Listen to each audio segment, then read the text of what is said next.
Hello, welcome to Economics of Password Cracking in the GPU era. This actually sounds more corporate than DEFCON normally allows for, but we'll get through this. Obviously, I work at SanDisk, so I use their slide deck things. So what we're going to cover today, we're just going to do a quick introduction of who I am and why we're here and why you should stay in the talk for the entire duration.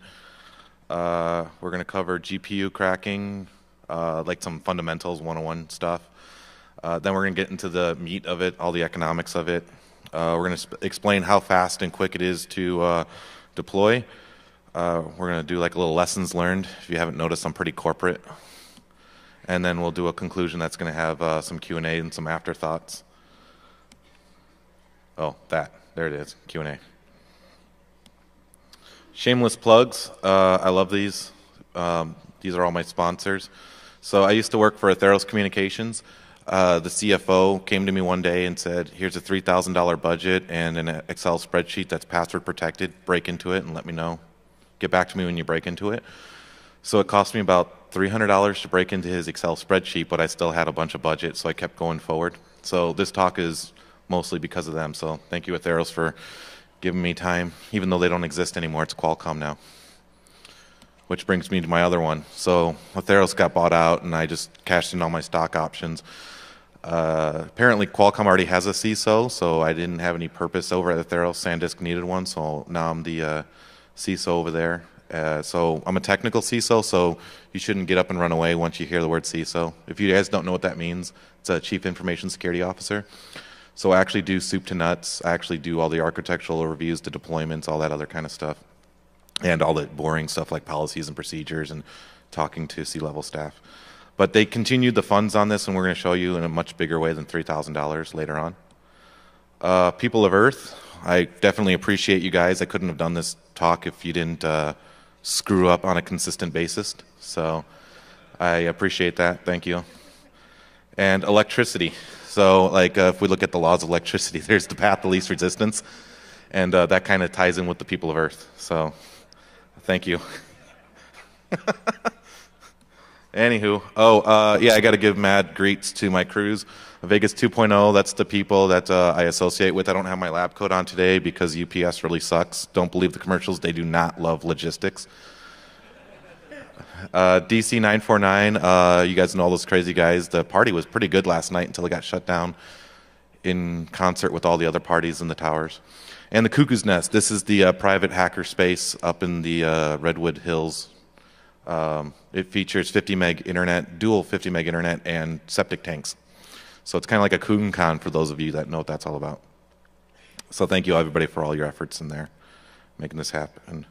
Oh, another shameless plug, a word about RSA tokens. So one of my lessons learned is you need two-factor authentication, and I was all geared up for that, and then some assholes decided to like totally let their systems get pwned. So I'm like, well, if you're going to do two-factor, don't do RSA, obviously, because that didn't work out. So what I have here is these special keychains. So I don't know if you can see very well, but it would help if it's right side up. So since I am the CISO and I had to redistribute 3,000 RSA tokens to all my users, and that was a pain in the ass, I collected all the original tokens from my users, so they still generate numbers. And I was like, what the hell am I going to do with 3,000 RSA tokens that have no purpose because the Chinese have all of their seeds? And then I saw on the internet on attrition, somebody's superimposed a bottle opener to the side of one of these as a joke. And I was like, well, screw photoshopping. I'm just going to like actually attach bottle openers to all my dead RSA tokens. So, and normally I buy American and everything, keep our economy going and all that. But I figured since this was special, I got all my bottle openers from China. So every single bottle opener actually says made in China on it. So what you have here is an RSA bottle opener from China. So I figured I'd throw some of these out to the audience. I did have 180 of them, and apparently I'm down to 8 leading up to the talk. So I'll chuck these out. They actually have some significance around 2 a.m. tonight, so I won't tell you more than that. That's, I guess, a big enough clue. So if you have one of these and you're in the right place at 2 a.m., it'll be of use. Otherwise, just enjoy opening bottles of beer with your pointless RSA token. Some of these I think actually will go for the next 5 years. So it'll still generate numbers for 5 years to nothing. So unless you're Chinese and you actually have a use for it still. So I'll go ahead and chuck these out and then get started.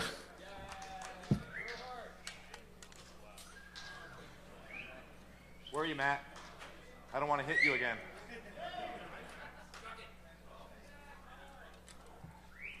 Oh, I almost got her. I mean...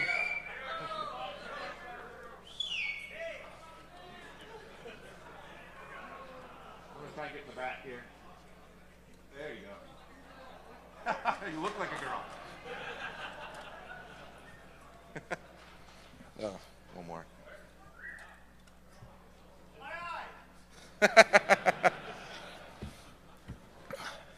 Any of you guys make it to the summit on Thursday night?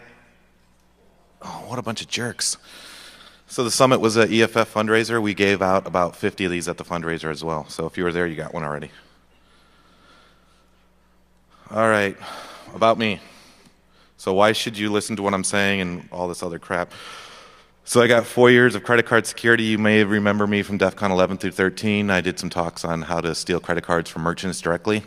I felt that everybody was talking about the consumers and all the carders in the world, and nobody was talking about the businesses getting raped blind. So I talked about that for about 3 years.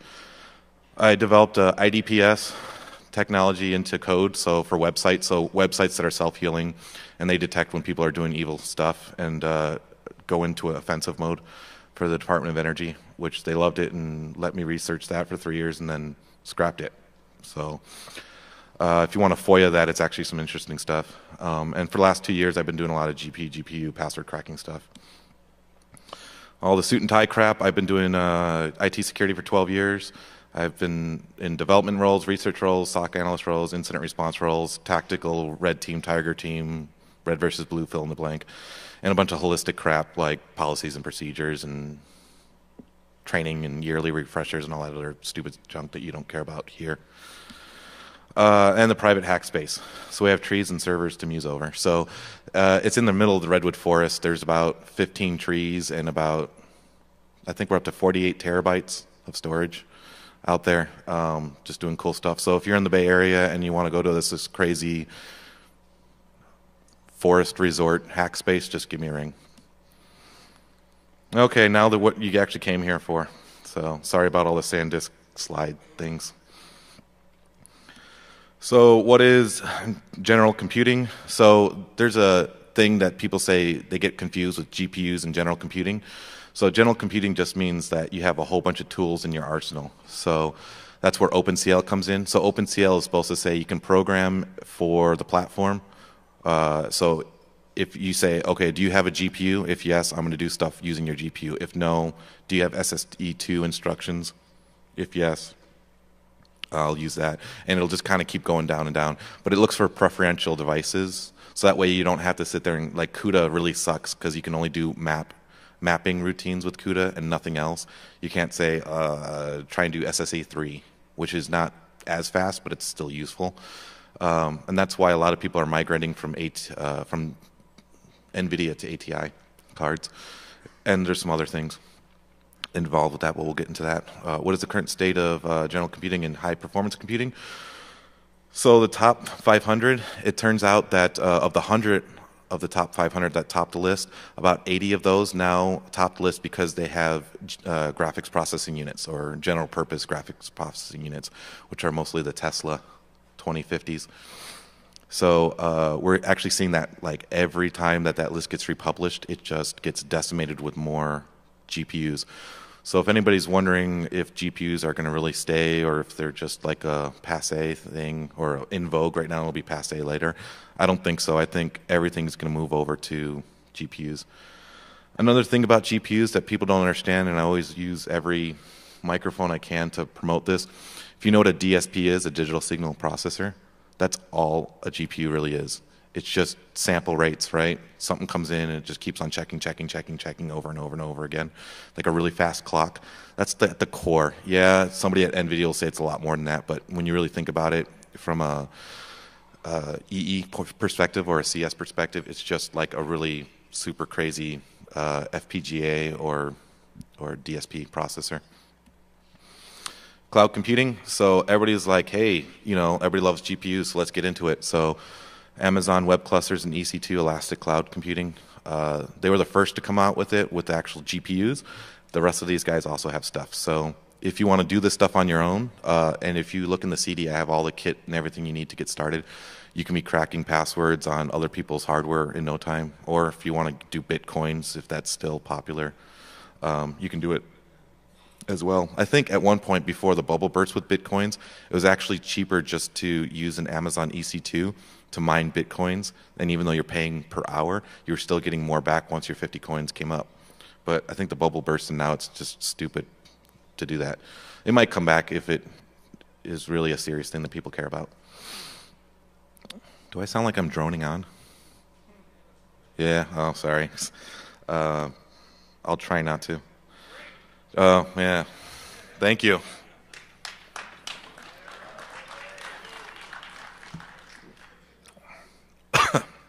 That was dumb. Okay, distributed technologies. So you got distributed .NET, folding at home, SETI at home, and Bitcoins. And according to the Crack Me If You Can guys, there actually will be a distributed password cracking pretty soon. I don't know if I was supposed to say it to this many people. Oops, you'll get over it. Oh, they'll get over it. But that's coming soon. I think that's the crux. Like, if we look at what we're doing with password cracking, that, to me, is like the holy grail. Like, once that happens, like, if you don't have two-factor, you're dead. It's just not happening anymore. So let's get into actual GPU cracking.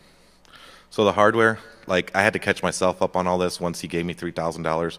So this is the main ones out there. If you want to buy the top of the line thing for your Bitcoins or GPU password cracking, on the NVIDIA side, you want to use the GTX 590. All they really said was it's the same thing as the GTX 250 series. They said, well, we couldn't figure out 260. Thank you, sir. No. You don't even know what I'm talking about. Shut up. So the 260s, what they did was said, we have a processor and we don't know quite yet how to make it faster, so let's just put 2 GPUs on one card and just say it's double the speed. That's all the 590 is. It's just 2 580s crammed onto one card. So when they say 1024 cores, it's really 512 cores per GPU. So when you're doing cracking, it actually breaks it out. You actually see 2 GPUs actually crunching your numbers, not one. So that's a little bit of a issue. And so we have here, it says times 8 cells. So it's just like the PS3, right? They say that they have the cell processing, so each core has 8 cells. It's the same technology because NVIDIA is the one that uses that for the PS3. So there's a real problem with this, and we'll get into that later. So even though you have 8,192 streams, we'll quote that, it still doesn't compete with Radeon's HD 5870, which is 1,600 cores. And there's a 5970, which they did the same thing as the 590. They just said 1,600 plus 1,600. So you just have to have a really big-ass power supply to handle one card. Just checking my notes to see if I missed something. Oh, I guess I am supposed to talk about it here. So why does everybody switch over when you think of Bitcoins? I'm just going to keep referring to that because everybody knows that. They like money, and they like to switch to stuff that works. So NVIDIA won out of the gate as far as cracking passwords and Bitcoins and all these other things because they had the CUDA. And CUDA is just this development environment. They had a lot of examples, a lot of free tech nets, a lot of webcasts, all this stuff. So everybody was able to hit the ground running. And ATI had this thing called StreamKit. And StreamKit was just this gaudy, kludgy piece of crap with not really good documentation. So all the developers said, well, NVIDIA is a pretty solid company and stable, and CUDA is pretty well documented. We're going to start doing that. But what people found out later on, especially when ATI started promoting OpenCL, is that you actually get a lot more performance out of the Radeons. And the reason why is it's the CISC versus RISC argument, right? So CISC has all these predetermined processes. You just send it in like SSE2 and all this other stuff in MMX. So you just tell it to do one thing, one instruction, and that instruction knows to do 15 others that are pre-programmed. Radeon is just like why everybody loved the 68K processor on the PowerPC side for the longest time. It was, well, as long as you're willing to code it, it's going to be more efficient and faster and actually get better performance. So when you look and you actually do a map function on a CUDA, it's going to look at 512 cores, and it's going to do a map across 512 cores as if there were streams. So you're only using one cell per core instead of all 8 cells. Now, just because you're not a good programmer or you just really don't understand CUDA. Now OpenCL said, we don't care. As long as it's a stream, you can address it. So now you're writing the same exact code in OpenCL and you're saying, go across 1,600 cores and do 1,600 process map functions simultaneously. So that's a lot faster than 512 map functions. So that's why it's important to kind of point that out of why ATI, and this is getting to like a really bits and bytes level, why ATI is better than NVIDIA, not because their logo is red and the other one is green, but that's why everybody's moving over. And if NVIDIA doesn't change their processes, if they don't change their architecture, they're going to lose this war, and it's going to be ATI that's going to be the market leader and save AMD for a little while. So what else? Oh, we just went over all that crap. Okay. I should probably pay attention to my next slide thing here. Okay, cracking software. What's out there? So OCL Hashcat, I put it at the top because right now it's the top contender.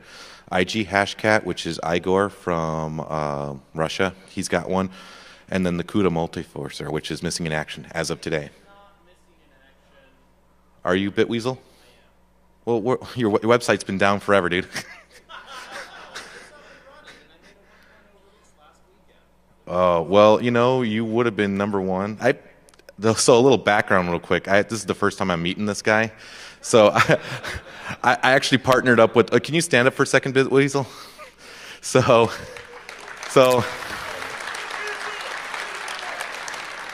this is a funny story. While I'm at Atheros, I am not a CUDA programmer, and I need to find a CUDA programmer, and I had the $3,000 budget. So I call up Bitweasel and I say, if I just buy you a bunch of brand new cards, can you do some exclusive programming, or at least stave off the code to other people and just give it to me early? And he said, sure, no problem.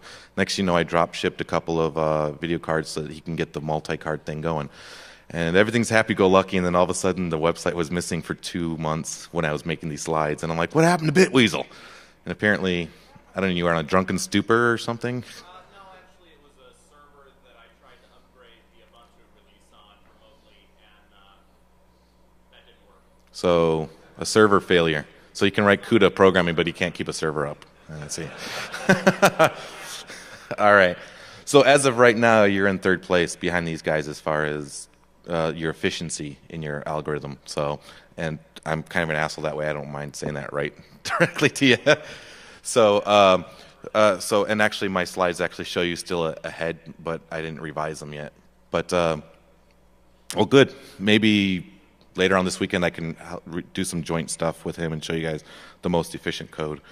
So CUDA Multiforcer comes pre-packaged on Backtrack 4. Is it also on 5? Is Pure Hate in the room? Are you auditing mine and seeing if I'm full of shit or not? No, I guess not. Oh, speaking of which, is F5 here? Or F9? Please step to the front, please. That was redundant. So she's part of the scavenger hunt, and I'm supposed to give her a lot of shit, otherwise Civiac will bust my balls. So if you can just sit up here with me. Don't worry, I put on deodorant this morning. Thank you. Anyways, so CUDA Multiforcer, this is the one I started off with, and this is the one I was able to actually crack a shit ton of passwords with, so thank you for that, Bitweasel. But right now, OCL Hashcat, which is run by Adam something or other, he's in the current lead because his ATI card with the OCL, which is the OpenGL framework. So this is my buddy for the duration of the talk. And her mic's not on, but she says hi. Current benchmarks. So we're going to go over benchmarks. They're all going to be based on NTLM, Windows Active Directory, MD5 for the websites, and salt-based passwords. And this one's for you. Smart. Where'd you go? Where's Jackie? Anybody watch Epic Mealtime? Yes. You know, salt-based passwords. Smart. Okay, you guys in the audience get it, that know that stuff. So what's in a mask? So okay, let's talk about this. This is what I really love about password cracking, is how stupid humans are and the path of least resistance. So now that you guys know earlier in the year, and I'm going to start picking this up faster because I think I'm way behind on my time. And we have a special thing. We don't have a live demo, but we have a consolation prize for you guys, so don't get up and run away because the live demo's not here. If you're a dude or a lesbian, it's really worth it to you to stick around. Hint, hint, nudge, nudge. So, at my company, SanDisk, or any other company, and now apparently Gawker, because they got smart, was, hey, you need an uppercase, a lowercase, a number, a special character. It has to be minimum of 8 characters, right? Well, this sounds all hunky-dory and dandy, and even pure hate. I'm kind of biting on his style a little bit because he got into this, and Bitwheels came up with a custom cracking tool to help out with this, where you said, okay, uppercase, lowercase, numbers. What do humans do? Oh, I got to do an uppercase. You know what? I'm going to make that my first character. It's going to be uppercase. Just because I got to remember that the first one's uppercase because they're making me do an uppercase. Well, if 99% of my organization, and I don't work at Atheros now, I can tell you this, 99% of Atheros started off with uppercase before I came in. And I was like, guys, I just cracked all your passwords in like 2 hours because your 8-character password now went to a 7-character because I only checked uppercase in the front. And so we actually put in the GPO policy there. You no longer can use an uppercase character. That is required at the beginning of your password. So doing something simple like that actually saves you a lot of grief. It pisses off users because they're like, Christ, now I have to start putting my password underneath my keyboard again. So, because they just can't think. And we'll talk about what really means about that. So that's what we say is what's in a mask. So when you actually say, okay, I have a 10-character password, it's really strong. Well, yeah, if it starts with an uppercase and ends with a number, and then every 90 days when I make you change it, your last character went from 1 to 2 to 3, or even the special characters on the keyboard, you went from a pound to an at, or a bang to an at to a pound to a dollar sign. It's like, okay, I'm pretty sure the Chinese could figure that out, you idiot. So we actually had to put all these really specially crafted GPO rules in to kind of combat this kind of natural path of least resistance of users. So that mask, so you can say, okay, we're cracking passwords, we're doing brute force, yada, yada, yada. It's taking forever. 8 characters takes 23 hours. That's a long time. You know, you can start using masks, and now 7 characters takes an hour and 15 minutes. Especially, and with the mask, your mileage varies. It may be about 8 hours to get every masked 7-character password. But that'll get 75% of your passwords. So if any of you are in the Crack Me If You Can contest, that's what we call in the business a clue. Okay? So, and they're probably like reeling over there like, what an asshole. He just told like 200 people how to break into our whole contest. But they'll get over it. So that gets into the passphrase concept. So, and interestingly enough, I was in India for 2 weeks trying to convince them to use better passwords, and they were scared that I was making them use 10 characters. And I said, well, you know what? Think of a passphrase, right? I only eat tandoori chicken on Saturdays, even when the wife complains. Yeah, now use the first letter of all those things, and you permutate I's for bang signs and A's for at signs and that sort of thing. And remember to put a capital letter in there somewhere. And suddenly you're just saying in your head, I only eat tandoori chicken on Saturdays, even when the wife complains. And you have a really, really complex password that you can just say in your head and just use the first letter and make sure you have permutations on some of those letters. And all of a sudden, that's a really freaking good idea, you know? So I think that's like the crux of everything. You can probably leave right now if you want to miss out on the lesbian action. That's really like the whole point of me being up on stage today. 2-factor and you. So you guys all got your cool passes to that thing at 2 a.m. If you didn't, sorry. Oh, yeah, and there's a giggle there. We already talked about that. So I'm mad props to Google. I mean, you can love them or hate them, and maybe they're not doing evil, and maybe they are doing evil. Who knows? But they're the first email client that's public that gave away a free 2-factor authentication option, and I use it. So even when I'm on my computers I use every day, I still use it just as a matter of course. It's just a really freaking good idea, you know, especially if they're giving it to you for free. So even in our organization, we're prepping everybody to do 2-factor. And if you work at Qualcomm, any Qualcomm employees here that want to admit you work for Qualcomm, you guys all know that your VPN requires 2-factor and all your other shit in-house requires 2-factor, right? Nod your heads. Yeah, they're nodding their heads. Because Josh like just absolutely requires that over there. And he's like hardcore about the 2-factor. And it's just a good idea, you know, and we'll talk about why that matters right now, actually. God, I've been drinking too much. Secure auth, this is actually, or semantic VIP. So I don't talk about RSA anymore as a good 2-factor option just because like the Chinese just cut through them like butter. And they're probably doing it again as we speak. So semantic VIP, that's the old VeriSign two-factor authentication.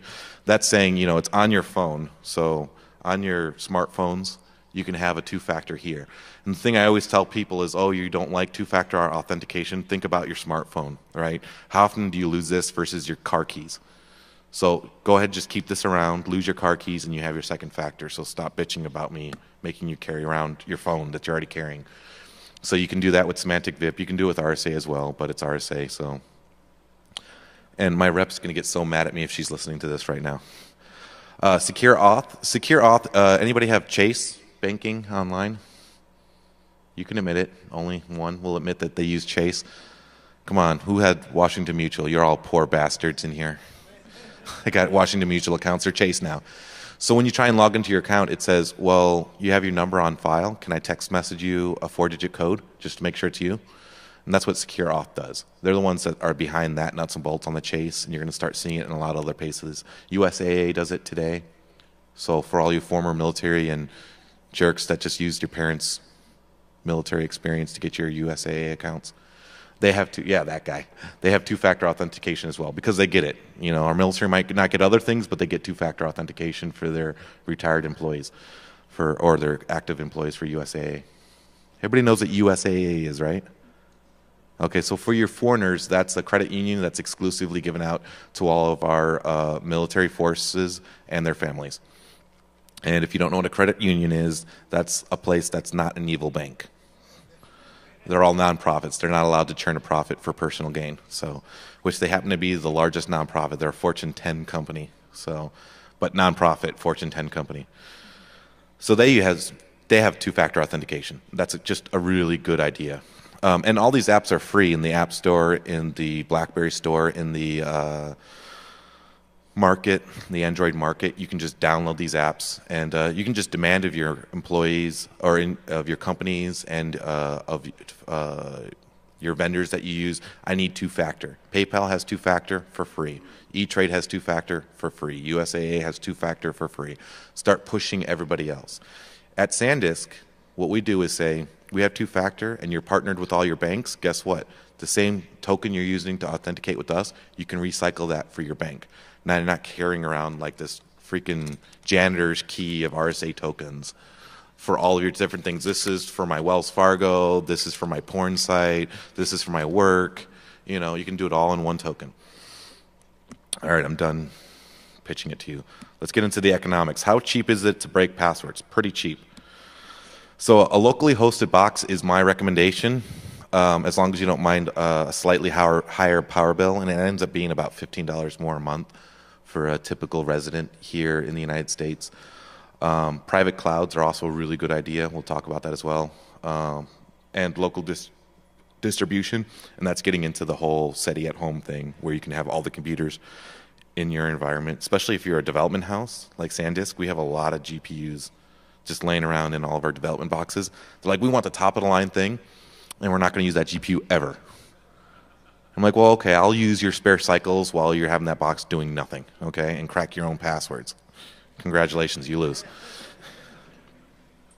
And so that's like, the custom screensavers and everything you know and love. Public clouds, Amazon. I was going to have a demo for you, but I don't have it ready. Oh, here's my live demo. I didn't have a live demo, so I gave you guys girls pillow fighting.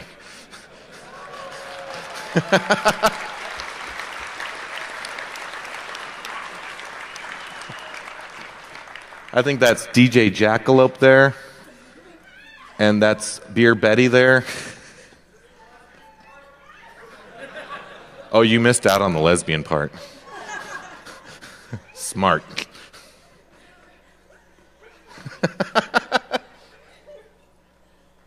Okay. And there's your live demo of a girl's pillow fighting. If you have those RSA tokens, you'll see the encore production at 2 a.m. somewhere. Hint, hint, nudge, nudge. Oh, a word about last bit and Elcomsoft. It's definitely pound equals. So last bit is the exact same thing as Elcomsoft. Have you guys heard of these guys? Like on Wired and ArcSoft and all, or ArcSight and all them. They did these exposés on them about 18 months ago, and they said, "Hey, now you can pay somebody to do your password cracking with GPUs." Yeah, hopefully they don't take me out back and shoot me because they are Russians. But these are both the same exact company, and it's the same guy, and he like will just take your money and run. I had to do chargebacks. I used an American Express, which has really good chargeback coverage. So I was able to recover the money that I lost from my $3,000 budget because I was just trying anything I could. I was like, I just want to show this guy I can crack his password. So I tried buying the Elcomsoft software. Didn't work. You know, I had a brand new GPU in there and it says, I don't see your GPU. So if you're thinking about using these services, I'm just going to go ahead and say that it's crap. It's rubbish. So if you're thinking about it or you already purchased it, get your money back. And if you're in the room, guys, sorry, your stuff sucks. So the best thing I suggest is like a local box. You can do the Amazon Web Cluster, and this is how this works in my mind. If you got 10 days on your hand to crack a password and $3,000, just buy a local box. If you don't have 10 days, you need to have it done today, you do that vertical versus horizontal thing. You know, vertically it takes 10 days to crack a password, or you can just spend the same $3,000 and go horizontal and just get a crap ton of GPUs at Amazon and have them all cracking simultaneously, and you can have it done in about 23 hours. It's going to be the same $23,000 or $3,000. The only difference is on a single box, you did that once, and you can keep doing it again and again and again. It just takes 11 days for 8 passwords, as opposed to like I just have a project and I just need to crack something and move on with my life, and I'll never crack a password again. Then I would say just use Amazon. But if you're going to do it for, you know, checking the strength of your employees' passwords like I have to, you get a single box. And we'll show you what my box looks like in just a minute. And we said distributed, non-existent. Well, according to Crack Me If You Can, it will be existing pretty soon. And I want to work with them to do a Chrome/Firefox extension, so you can also do like distributed storage of cracked passwords. Who? I don't know about that. There's a GPU, CPU distributed password cracker called DURDA. I don't know. DURDANEL. Okay. Bitweasel is questioning your authority on this subject.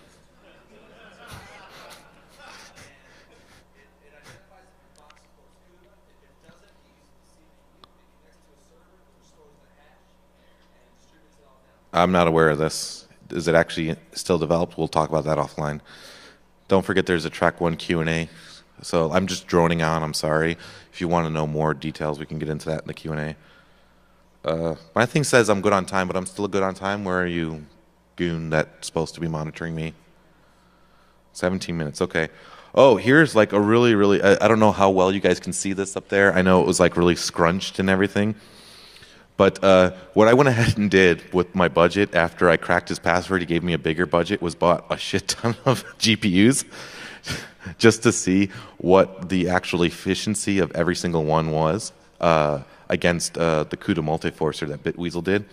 And I also did some just basic crunching. So if you look at this slide is in your CD, and you can actually go onto our website once it's up, cuckoosnest.net. It'll be live in 2 weeks. You can actually get the latest updates on this. This actually tells you your bang for your buck. So in the very bottom right corner there, you're going to see those gold things. That's your bang for buck for either keys versus dollars, keys versus core, keys versus memory. And all a key is a password. Like, we just refer to it as a key, but that just means a password that we tried and it worked or it didn't work.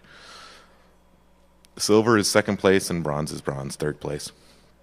So that's kind of how it breaks out. And these numbers actually are always, I tried to do bleeding edge. These numbers change so frequently because Newegg and Amazon and Fry's are always competing and trying to keep their prices lower, and things change dramatically. But at the time of these slides made about 4 weeks ago, this was the current dollar amounts for each of these GPUs and the efficiency of each one. So right now, if you have the ATI HD 5970, which I think is in shortage. Like, a lot of people didn't have it anymore. Like, everybody wanted them for Bitcoin generation that, like, they just ran out of GPUs. So if you can find one that's actually the most efficient one, the biggest bang for your buck, with the OCL Hashcat. And maybe that'll change after I have an offline discussion with Bitweasel over here. And he's working on OpenCL currently. Very good. So we'll get back to that. So this is what SanDisk is going to do. This is what I submitted to my CIO as a good idea. So what I told him was, how would you like to have a computer on the top 100 of the top 500 supercomputers? And he said, where are you going to save me money somewhere else before I give you this budget? So I ended up saving him about $225,000 on our pen test by going with a boutique shop with some personal friends of mine. So he's like, well, you saved me $200,000. That's clearly not $200,000. You can have that money.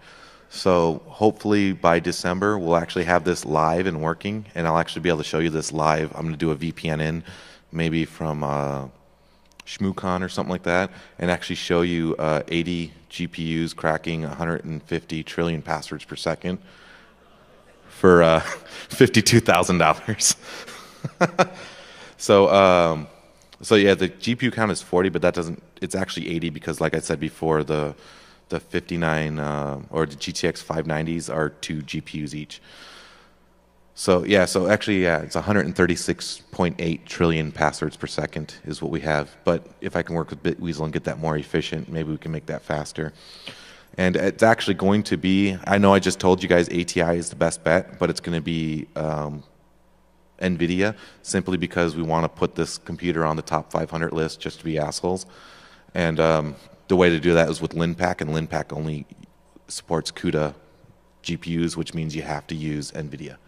Unless somebody wants to write me a LinPack for ATI cards, then I'll go with that. That'll actually bring this cost from $52,000 down to $38,000 for a top 100 supercomputer.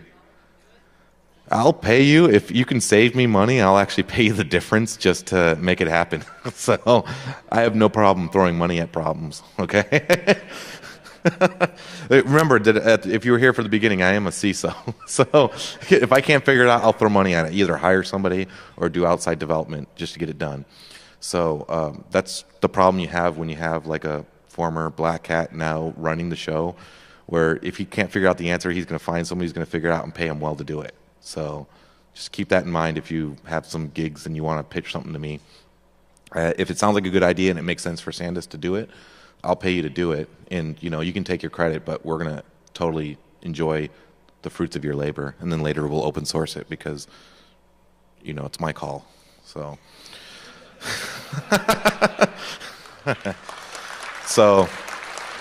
not to spin my own wheels, but you guys do finally have one of your own in the high ranks of a Fortune 500 company, and I'm going to abuse my power until they kick me out. All right, moving along.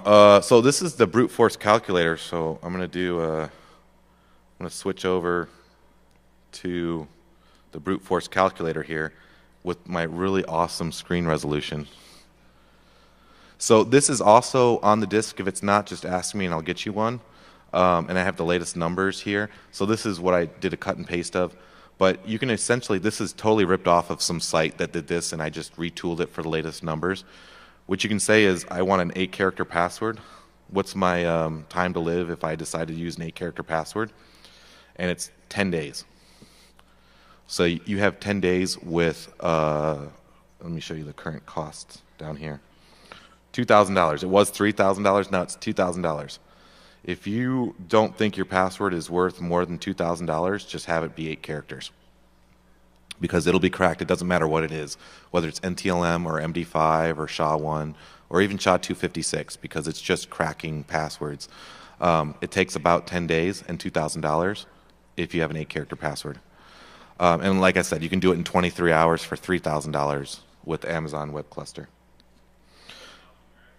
What? This is 92 character set, so anything that's printable on your keyboard. Period. Is it the crazy ones where you do like an Alt, Shift, special character? No. Who's doing that? Nobody. Okay? 0.01%. 0.01%. And congratulations, you defeated my thing. But for the rest of you jerks in the audience, which is everybody else, you're screwed if you're having it. So think about your Google password. Think about your PayPal password. if you got 8 characters and you say, well, you know, it's Google, it's PayPal, it's all these other people. Gawker got hacked 2 years ago, December '08, January '09. Google admitted that they had a problem and some of their Gmail accounts got broken into. That's why they have two-factor authentication. Okay. So if you think that all these places, especially Yahoo, I know the new CISO over there, and let me tell you, make sure it's over 8 characters, okay? Sorry, Justin. So just think about any of your passwords. 10 days, that's what your password is worth at 8 characters. It's done with.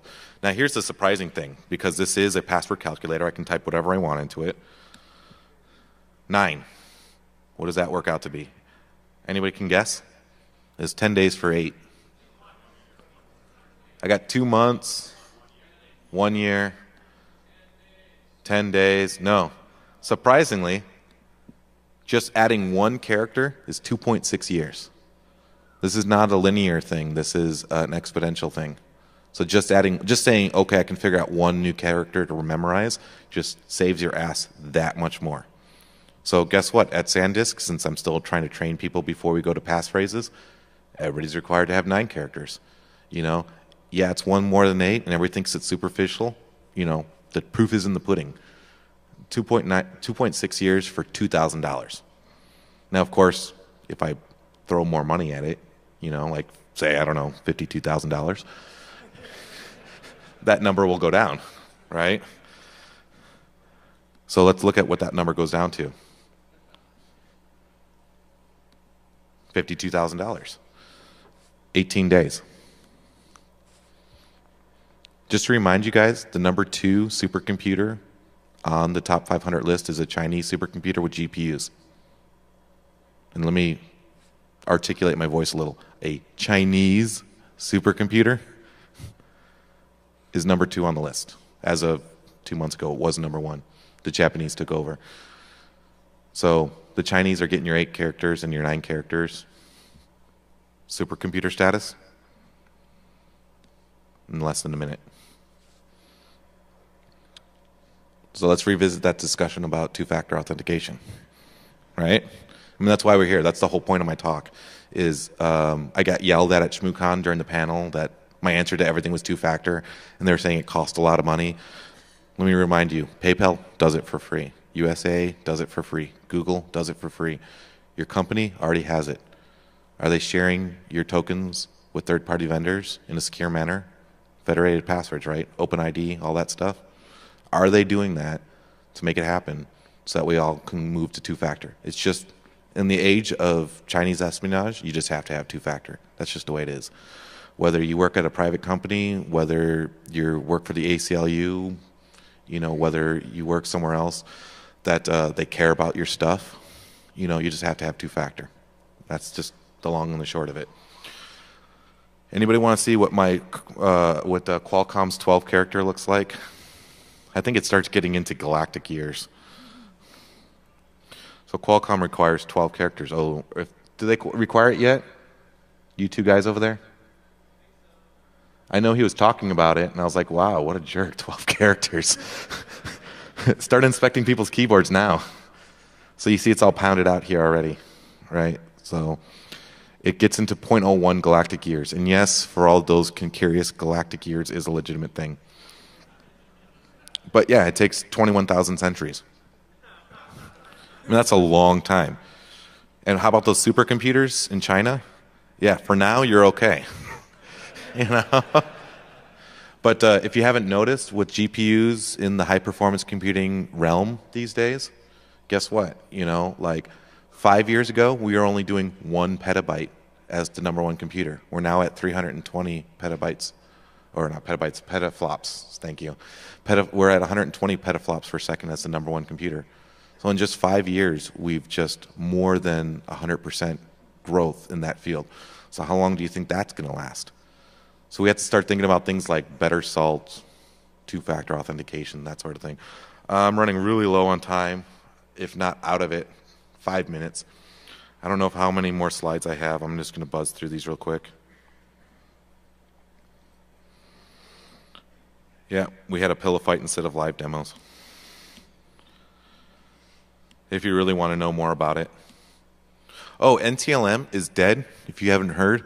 So if your Active Directory domain administrators are still using NTLM to do federated passwords back and forth, throw something heavy at them, preferably a brick, and tell them to move over to Kerbos. So yeah, and let's learn from Gawker, Sony, and others, or how I got F'd in the A with the D, right? I mean, that's not even federal prison. I mean, that's like burrito up the ass Mexican status right there. So, so I mean, you got to really think about it. Gawker. I mean, the guys that just pwned everybody in Silicon Valley got pwned themselves. So, how many of you shared that password with all your other passwords? And you don't have to raise your hand. Just think about it in your head how dumb you were. Okay. So Sony, we all had our PlayStation Online accounts. We can all admit it. They said your credit cards weren't stolen. They were stolen. Come on, let's not joke ourselves. Your credit card wasn't stolen, but you get 1 free year of credit monitoring service. But don't worry, it wasn't stolen.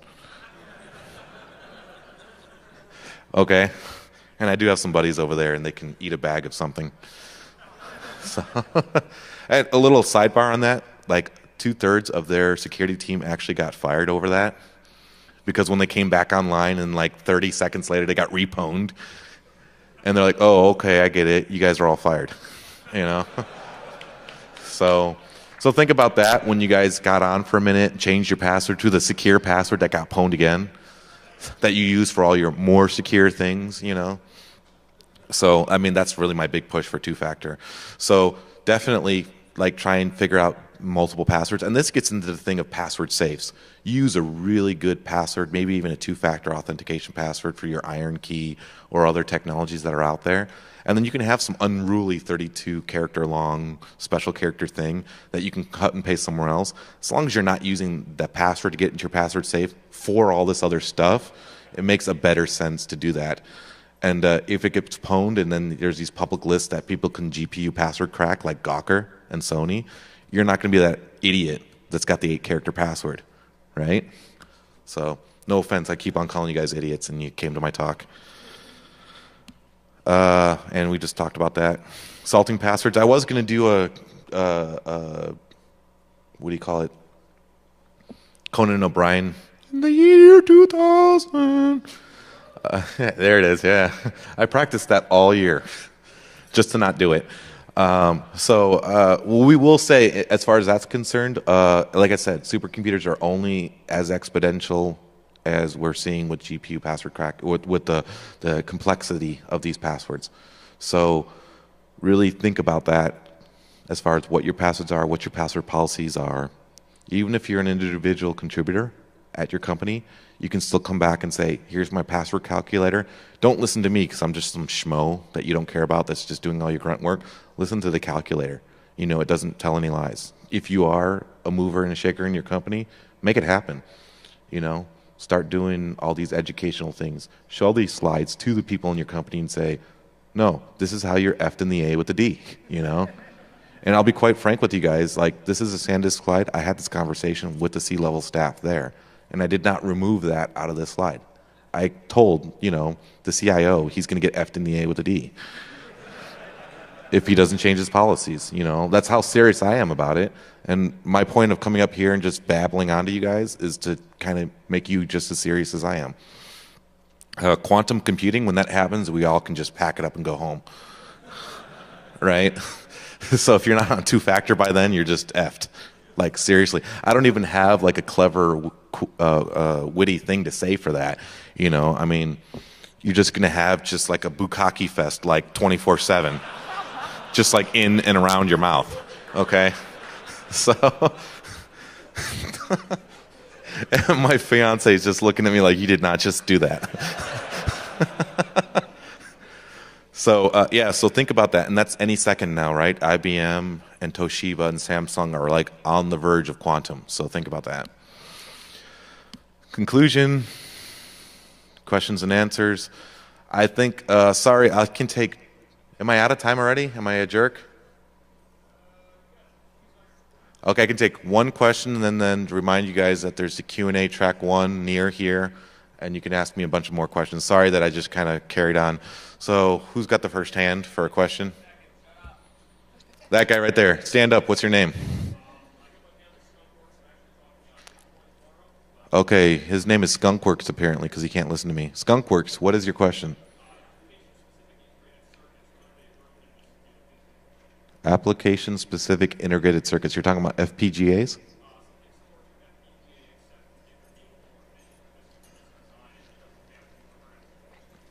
So integrated circuits is very similar to FPGAs. It's the same thing as GPUs because you're making a purpose-built embedded solution. It's getting. I think the costs right now are prohibitive for that. But later on. Oh yeah, yeah. Thank you very much, everybody. Here's a $3,000 budget and an Excel spreadsheet that's password protected. Break into it and let me know. Get back to me when you break into it. So it cost me about $300 to break into his Excel spreadsheet, but I still had a bunch of budget, so I kept going forward. So this talk is mostly because of them. So thank you, Atheros, for giving me time, even though they don't exist anymore. It's Qualcomm now. Which brings me to my other one. So Atheros got bought out, and I just cashed in all my stock options. Apparently, Qualcomm already has a CISO, so I didn't have any purpose over at Atheros. SanDisk needed one, so now I'm the CISO over there. So I'm a technical CISO, so you shouldn't get up and run away once you hear the word CISO. If you guys don't know what that means, it's a Chief Information Security Officer. So I actually do soup to nuts. I actually do all the architectural reviews, the deployments, all that other kind of stuff, and all the boring stuff like policies and procedures and talking to C-level staff. But they continued the funds on this, and we're going to show you in a much bigger way than $3,000 later on. People of Earth, I definitely appreciate you guys. I couldn't have done this talk if you didn't screw up on a consistent basis. So I appreciate that. Thank you. And electricity. So like if we look at the laws of electricity, there's the path of least resistance. And that kind of ties in with the people of Earth. So thank you. Anywho, yeah, I got to give mad greets to my crews. Vegas 2.0, that's the people that I associate with. I don't have my lab coat on today because UPS really sucks. Don't believe the commercials. They do not love logistics. DC 949, you guys know all those crazy guys. The party was pretty good last night until it got shut down in concert with all the other parties in the towers. And the Cuckoo's Nest, this is the private hacker space up in the Redwood Hills. It features 50 meg internet, dual 50 meg internet, and septic tanks. So it's kind of like a KugenCon for those of you that know what that's all about. So thank you everybody for all your efforts in there, making this happen. Oh, another shameless plug, a word about RSA tokens. So one of my lessons learned is you need two-factor authentication, and I was all geared in China on it. So what you have here is an RSA bottle opener from China. So I figured I'd throw some of these out to the audience. I did have 180 of them, and apparently I'm down to 8 leading up to the talk. So I'll chuck these out. They actually have some significance around 2 a.m. tonight, so I won't tell you more than that. That's, I guess, a big enough clue. So if you have one of these and you're in the right place at 2 a.m., it'll be of use. Otherwise, just enjoy opening bottles of beer with your pointless RSA token. Some of these, I think, actually will go for the next 5 years. So it'll still generate numbers for 5 years to nothing. So unless you're Chinese and you actually have a use for it still. So I'll go ahead and chuck these out and then get started.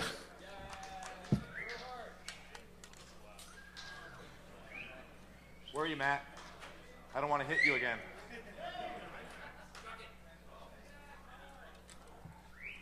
Oh, I almost got her. I mean...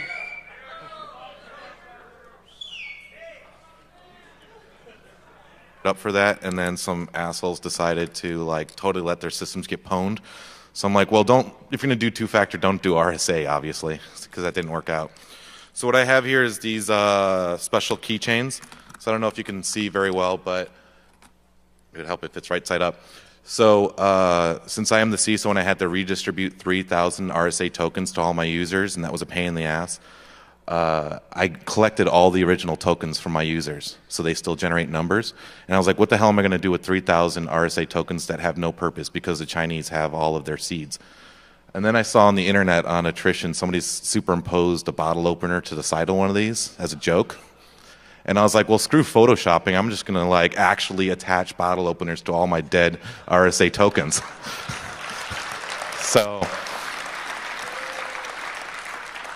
And, normally I buy American and everything, keep our economy going and all that, but I figured since this was special, I got all my bottle openers from China. So every single bottle opener actually says men. Hello, welcome to Economics of Password Cracking in the GPU era. This actually sounds more corporate than DEFCON normally allows for, but we'll get through this. Obviously, I work at SanDisk, so I use their slide deck things. So what we're going to cover today, we're just going to do a quick introduction of who I am and why we're here and why you should stay in the talk for the entire duration. We're going to cover GPU cracking, like some fundamentals 101 stuff. Then we're going to get into the meat of it, all the economics of it. We're going to explain how fast and quick it is to deploy. We're going to do like a little lessons learned. If you haven't noticed, I'm pretty corporate. And then we'll do a conclusion that's going to have some Q&A and some afterthoughts. Oh, there it is, Q&A. Shameless plugs. I love these. These are all my sponsors. So I used to work for Atheros Communications. The CFO came to me one day and said,